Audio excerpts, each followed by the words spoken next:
So I have a golden mixed with a Pyrenees. Oh, wow. Yeah. It's a little bit smaller than him. Excuse me, Jared. So Mind if I take a picture? Sure. How you doing? Pretty good yourself? Good. Not many people recognize you, huh? Yeah. Okay, I got it. Thank you. Nice to meet you. In a city full of stars, Jared Goff is seemingly perfect for Los Angeles.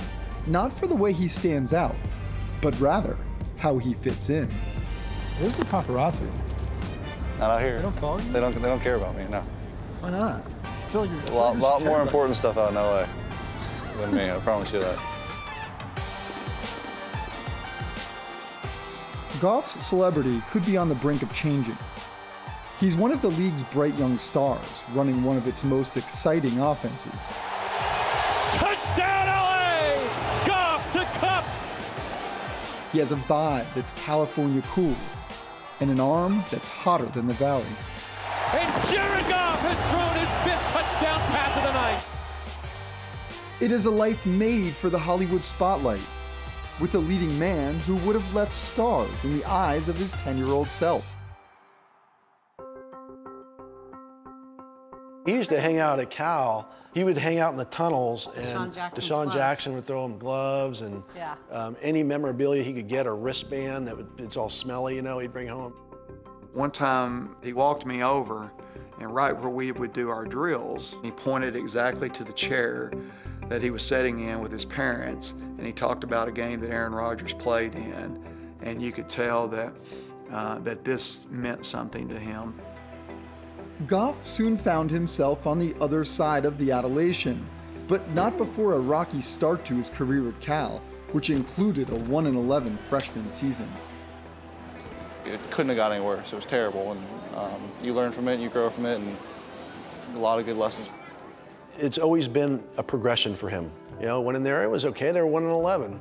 You know, it is what it is. They didn't have all the pieces, and then they started getting pieces, and people started believing. By the end of his third and final year, he'd set dozens of school records, including those for touchdowns and passing yards, and his genuine approach would win the locker room.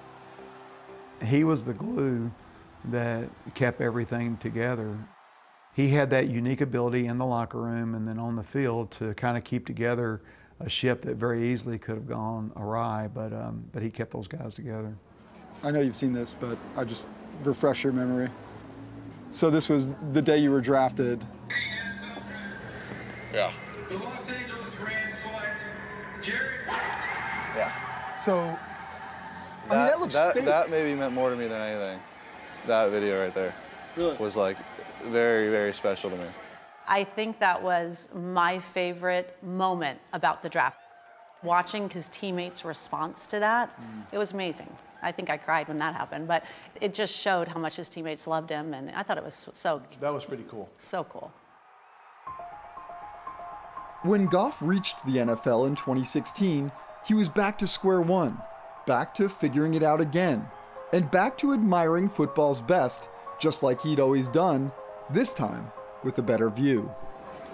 Played Tom Brady and Drew Brees in like my second and third game, and that was, you know, like, whoa. The first time in my rookie year, it was my second game. We played at New Orleans, and Drew Brees, you know, and I remember them on offense and going like, okay, I'm gonna watch this. Like, I'm gonna get up and like actually stand on the sideline and watch Drew, because this is unbelievable that this is happening right now. And then my third game, we played Tom in New England, and it was the same thing. It was like, I need to watch this. I need to see like how he operates and how he does things. Good luck to you guys. Congratulations. Appreciate it. Thanks. Good luck. His rookie season was full of lessons. He lost each of his first 7 starts, leading the Rams to set their sights on a new offensive-minded head coach, who before accepting the job, requested a one-on-one with the starting quarterback. You know, I was really interviewing for the job, so we started talking about Jared. What are some of the things that, you know, you envision? How do you see him? And I said, you know, I'd love to get a chance to talk and sit down with him a little bit. And, you know, Jared drove down from wherever he was at. We spent a couple hours together, and I thought to myself, man, I sure hope I get a chance to work with this guy, and it's worked out, you know, well so far. It is crazy, though, because it's only been 1 year. Yeah. And you guys already are kind of, this is like, this works. Like, you just sort of know it. Yeah, no, he's been great, and he's taught me a lot, and, he's been tremendous for me and our whole team. Hey, Elvis! Elvis! Hey, Tupac! Dusty! There's times where he'll send a play in. I'll kind of expect the call, hear it come in, and be like, yes, like, this is going to be really good. And we kind of have grown together in that way where, like, there's times where I'll kind of have a preconceived notion about what he's going to send in, and sure enough, it comes in. And as time goes on, I've heard guys like Sean Payton and Drew Brees have, like, telepathy and, know what each other are going to say and talk and call. And as time goes on, you hope that grows and builds and continues to go that way. As the spotlight continues to brighten, Goff is becoming the type of star he once admired, and that reality is not lost on him. Early on in my career and at Cal, I thought about it a lot, how amazing this is. Like, I'm playing quarterback at Cal. Like, I grew up going to these games, watching Aaron Rodgers and watching Nate Longshore, and now I'm that guy. And so that was definitely surreal. And then, I think early on in your rookie year, it's a lot of stuff surreal. Being around some of your teammates that are, great players and playing against guys that you grew up watching. I think now, coming into my third year, wouldn't quite be as surreal anymore. I mean, we're sitting on the Malibu Pier. You're the quarterback of the Los Angeles Rams. You ever look around, you're like, this is badass. This is unbelievable. Yeah, I do count my blessings often and how, like, lucky I am to be really just in a place like this. All the things that kind of fall into place to get me to this point, it's very lucky, and, I don't take it for granted ever. You feel like you belong now? Of course, yeah.